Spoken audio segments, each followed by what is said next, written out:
जय हिंद प्यारे साथियों। स्वागत है आपका अपने लोकप्रिय चैनल ऋषि वाणी में। जैसा कि आप जानते हैं कि CISF HCM 2019 का पेपर जो है वो फाइनल हो चुका है, जो कि जून की 10 तारीख से आपका पेपर स्टार्ट हो जाएगा। बहुत सारे बच्चों के मन में ये डाउट है कि इन बचे हुए 20-22 दिनों में क्या पढ़ें। तो साथियों, आपके डाउट को दूर करने के लिए क्या क्या वो टॉपिक हैं जिन्हें अगर आप इन बचे हुए 20-22 दिन में पढ़ लेते हैं और हमारे द्वारा बताई गई रणनीति के अनुसार पढ़ते हैं तो यकीन मानिए साथियों, आपकी ज़िंदगी बदलने वाली है। आपका सिलेक्शन कोई नहीं रोक सकता। तो साथियों, इस वीडियो में हम बात करने वाले हैं उन महत्वपूर्ण टॉपिक्स के बारे में और उनके लिए क्या रणनीति रखें। अगर आप कुछ भी नहीं पढ़ रहे हैं, आपकी तैयारी बिल्कुल भी नहीं है और केवल ये टॉपिक जो मैं आपको बताने जा रहा हूँ, केवल इनको भी पढ़ के गए तो साथियों आपकी ज़िंदगी में बड़ा बदलाव आ जाएगा। आप सफलता की मंजिल को पा जाएंगे दोस्तों। तो वीडियो को पूरा और ध्यान से देखिएगा। तो चलते हैं वीडियो की तरफ। टाइम साथियों निकला जा रहा है। आज 17 तारीख हो गई, 10 जून से ही आपका पेपर है। तो आप सभी अब से भी तैयार हो जाएं और जिनके अंदर जुनून है वो इन स्टेप्स को फॉलो करें। तो क्या हैं वो स्टेप, बात करते हैं। तो साथियों, डेली 2 घंटे मैथ, आप 2 घंटे मैथ पे टाइम दीजिए और जो भी चैप्टर आपको हार्ड लगते हैं आप उन पे थोड़ा ज़्यादा फोकस करिए। डेली 2 घंटे जीके और current affairs. GK current affairs का मतलब है करंट अफेयर्स आप इस साल का यानी जनवरी से मई तक का तो एकदम याद कर ही लें। और रही बात तो अक्टूबर, नवंबर और दिसंबर का देख लें। ख़ास तौर से इसमें जो पिछले साल गेम्स हुए, ट्रॉफियाँ हुई, वो सारी चीज़ें देख लें। 1 घंटा आप रीजनिंग पे टाइम दीजिए। रीजनिंग चूँकि हार्ड सब्जेक्ट होता नहीं है और आप रीजनिंग पे 1 घंटा समय देते हैं तो वो काफ़ी है। 1 घंटा क्यों काफ़ी है ये आगे बताऊंगा मैं आपको। डेली 1 घंटा हिंदी पे दीजिए। हिंदी पे भी आप 1 घंटा समय दीजिए और जो चीज़ें आपको हार्ड लगती हैं थोड़ा उनको रिवाइज करिए। डेली एक मॉक टेस्ट ऑल सब्जेक्ट का, एक मॉक टेस्ट दीजिए जिसमें सारे सब्जेक्ट के, चारों सब्जेक्ट के 25-25 क्वेश्चन हों और उन मॉक टेस्ट को दीजिए। उसके बाद उसमें से आप उसको चेक करिए, जो भी क्वेश्चन गलती होते हैं उनको पुनः रिवाइज करिए, जिससे कि आपके अगर वो क्वेश्चन पेपर में आ जाएं तो फिर वो पुनः गलती ना हो और अगर उस टाइप के सवाल भी आ जाएं तो भी वो गलत ना हो। ये मॉक टेस्ट आपको मैथ और रीजनिंग में बहुत ही फ़ायदेमंद होगा।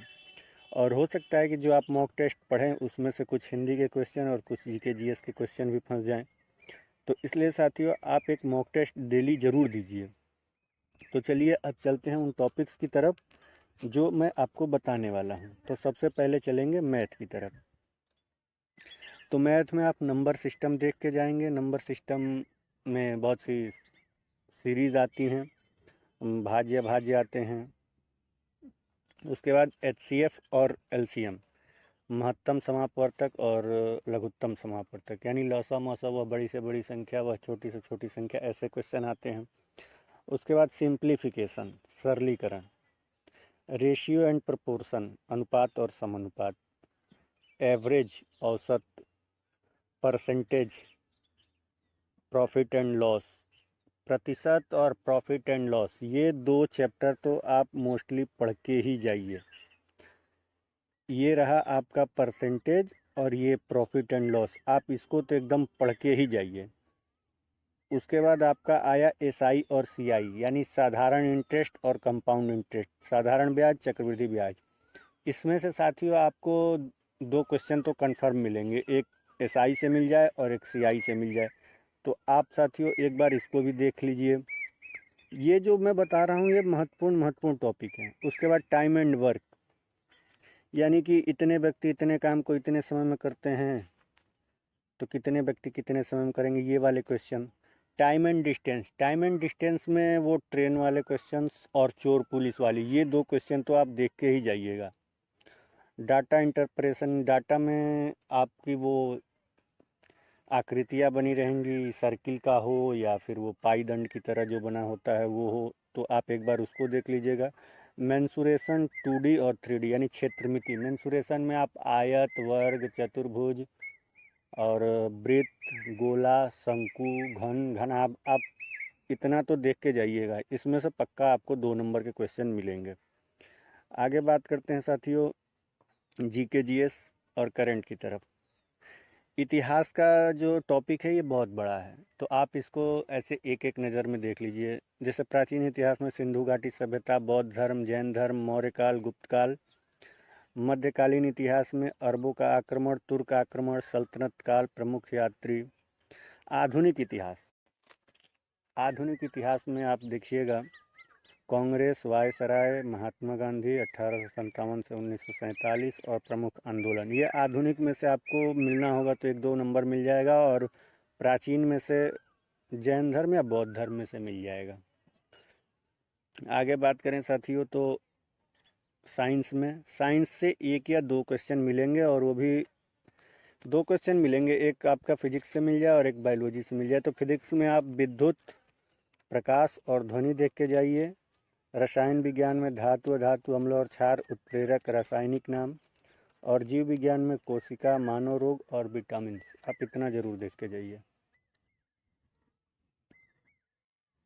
स्टैटिक के ये महत्वपूर्ण क्वेश्चन है, यहाँ से आपको 5 से 6 नंबर के क्वेश्चन देखने को मिलेंगे, जिसमें लोक नृत्य रहेगा, शास्त्रीय नृत्य एवं कलाकार, यानी कौन से शास्त्रीय नृत्य का कौन सा कलाकार है, और वाद्य यंत्र एवं वादक, यानी वो सितार, तबला, ये वाद्य यंत्र जो होते हैं उसको बजाने वाले कौन है। पद की शपथ और त्याग पत्र, यानी जैसे प्रधानमंत्री पद की शपथ कौन दिलाता है और प्रधानमंत्री त्याग पत्र किसको देगा, या राष्ट्रपति के पद की शपथ कौन दिलाता है, राष्ट्रपति अपना त्याग पत्र किसको देता है। ऐसे जो पद हैं और त्याग पत्र, उनको आप देख के जाइए। प्रमुख त्यौहार, उत्सव और मेले, कौन सा उत्सव और कौन सा त्यौहार, कौन सा मेला कहाँ पे लगता है, इसको आप देख के जाइए। राष्ट्रीय उद्यान और अभ्यारण्य, ये तो एकदम मोस्ट इम्पॉर्टेंट है। उसके बाद है आपका आगे जनगणना, जनगणना से देख के जाइएगा, जनगणना से 1 नंबर का क्वेश्चन जरूर आएगा। उसके बाद महत्वपूर्ण दिवस, भारत के प्रमुख अनुसंधान केंद्र, नदियाँ, नदियों से क्वेश्चन मिलेंगे। पर्वत, दर्रे, पठार, नहरें, बांध, खनिज उत्पादक क्षेत्र, पुस्तकें एवं उनके लेखक। ये रहा स्टैटिक का। तो स्टैटिक के बाद अब बात करें रीजनिंग की, तो रीजनिंग में क्लासिफिकेशन यानी वर्गीकरण, यानी चीज़ों को अलग अलग करना। एनालॉजी, सादृश्यता यानी समानता समरूपता वाले क्वेश्चन। कोडिंग, डिकोडिंग, यानी कि एक किसी चीज़ के लिए कोई कोड दिया रहेगा, सेम कोड आपको उसके हिसाब से बनाना पड़ता है, उस सीरीज के हिसाब से। उसके बाद अरेंजमेंट ऑफ वर्ड, यानी शब्दों का क्रम, जैसे 5-6 चीज़ें दी होती हैं, पेड़, जड़, तना, फल, इसको क्रम से लगाना होता है। उसके बाद सीरीज, श्रृंखला, इसमें स्क्वायर, क्यूब, प्लस माइनस की सीरीज होती है। मिसिंग कैरेक्टर यानी लुप्त पदों को भरना। ब्लड रिलेशन यानी रक्त संबंध। डायरेक्शन एंड डिस्टेंस, दिशा वाले क्वेश्चन की इतना मीटर दाएं और बाएं चला। कैलेंडर एज क्लॉक, तो क्लॉक तो नहीं मिलेगा, कैलेंडर से 1 नंबर मिल सकता है। उसके बाद डाइस यानी पासा। आगे बात करें तो सिटिंग अरेंजमेंट यानी बैठक व्यवस्था, एक मेज पे, गोल मेज पे 6 लड़के या लड़कियां, या 8 लड़के या लड़कियां, या चौकोर मेज पे। रैंकिंग यानी कि ऐसे आता है कि एक अलमारी में किताब रखी है, या एक पक्ति वाले क्वेश्चन आते हैं। उसके बाद वेन आर, एक इसमें त्रिभुज, सर्किल, वृत्त में कुछ नंबर दिए होते हैं और खोजना होता है। उसके बाद मैथमेटिकल ऑपरेशंस, यानी प्लस का माइनस हो जाए, माइनस का प्लस हो जाए, ऐसे करके क्वेश्चंस। स्टेटमेंट एंड कंक्लूजन यानी कथन और निष्कर्ष। कथन और निष्कर्ष से भैया 2 से 3 नंबर का क्वेश्चन एकदम इम्पोर्टेंट मिलना ही मिलना है। उसके बाद हो गया आपका मिरर, दर्पण, पेपर फोल्डिंग, कागज़ मोड़ना, फिगर सीरीज, आकृति श्रृंखला, काउंटिंग फिगर, आकृतियों गिनना।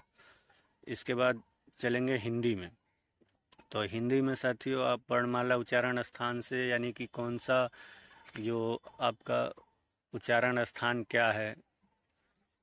उसके बाद आप इसमें संधि, समास, कारक, कारक जो है वो मोस्ट इम्पॉर्टेंट क्वेश्चन है, यह मोस्ट इम्पॉर्टेंट टॉपिक है।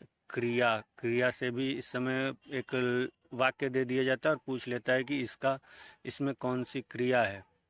और काल, काल का भी वही है कि एक स्टेटमेंट दे दिया जाएगा, एक वाक्य, और उसमें से पूछेगा कि इसमें कौन सा काल है। उसके बाद तत्सम और तद्भव शब्द, उपसर्ग और प्रत्यय, अशुद्धि संशोधन, पर्यायवाची शब्द, विलोम शब्द, मुहावरे एवं लोकोक्तियाँ, अनेक शब्दों के लिए एक शब्द, अनेकार्थक शब्द, रस, अलंकार, छंद, साहित्यकार एवं उनकी कृतियाँ। यानी राइटर जो होंगे, साहित्यकार जो होंगे और उन्होंने कौन सी रचनाएं लिखी हैं, ये आप देख के जाइए। यहाँ से 2 नंबर के क्वेश्चन आपको मिलेंगे। और अपठित का ध्यान से, ये तो सभी के लिए अपठित होता है। तो साथियों, मेरे द्वारा बताए गए ये टॉपिक थे। अगर आप इनको पढ़ लेते हैं तो आप इन 20 से 22 दिनों में आप पेपर में बहुत अच्छा करके आएंगे। और साथियों, जैसे ही कोई और अपडेट मिलेगी मैं आपको इन्फॉर्म करूंगा। तो अगर हमारे द्वारा दी गई जानकारी आपको अच्छी लगी तो वीडियो को लाइक करिएगा, शेयर करिएगा, चैनल को सब्सक्राइब करिएगा और बेल आइकन पर प्रेस कर लीजिएगा, ताकि भविष्य में जो भी नोटिफिकेशन पहुँचे वो आप तक सबसे पहले पहुँचे। तब तक के लिए जय हिंद, जय भारत।